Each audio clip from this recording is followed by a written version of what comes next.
औज़ुबिल्लाहिमिनश्शैतानिर्रजीम बिस्मिल्लाहिर्रहमानिर्रहीम। अल्लाह के नाम से शुरू करती हूँ जो बड़ा मेहरबान और नहायत रहम करने वाला है। इसके अंदर मैंने 170 से 100 ml के पास ऑयल डाला है। तो मैं आज आलू गोश्त पकाने लगी।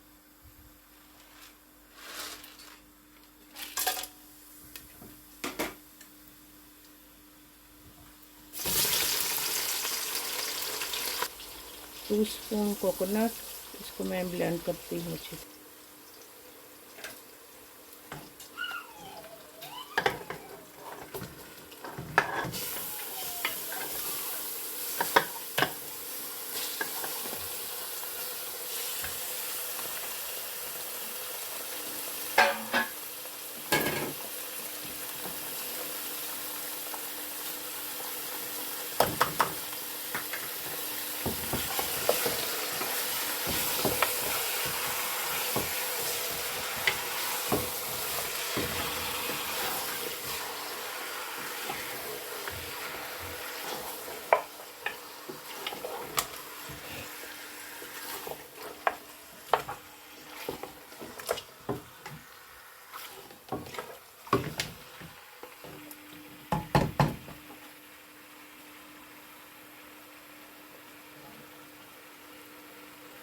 गरम masala, salt, haldi and green chilli powder, red chilli powder.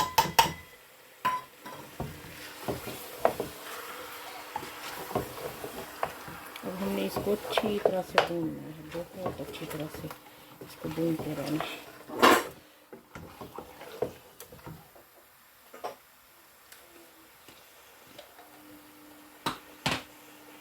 ये कोकोनट का पेस्ट है, 1 स्पून हमने कोकोनट लिया था, तो उसमें थोड़ा सा पानी मिला के उसको अच्छी तरह से हमने ब्लेंड कर दिया।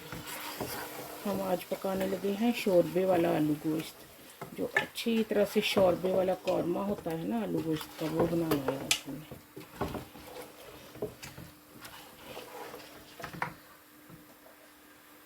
चॉप टमाटो,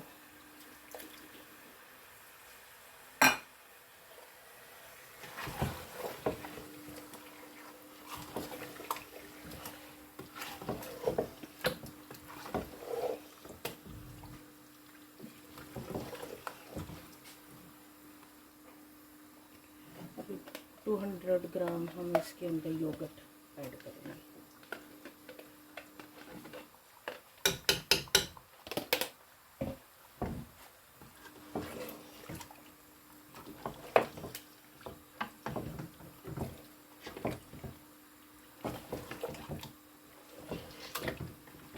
देखिए कितना माशाल्लाह से क्रीमी हमारा बन रहा है सामने। इसलिए गाढ़ा वाला योगर्ट है, क्रीमी वाला योगर्ट है, ग्रीक योगर्ट, तो इसके साथ बहुत नाइस शोरबा बनता है।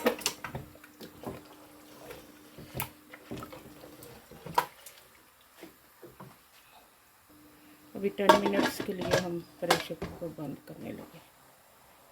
ये अब हमने इसके अंदर 1 चम्मच घी डाला है। तो ये 1 kg आलू छील के मैंने मोटे मोटे काट लिए हैं। अब हम इसके अंदर थोड़ा सा आलूओं को भूनेंगे। ऑयल घी ज़रा और गर्म होता है, फिर कितनी देर में हमने जो कौरमा उधर पकने के लिए रखा है उसको भी देखते हैं, तो फिर वो इसमें ऐड कर।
sake of paper.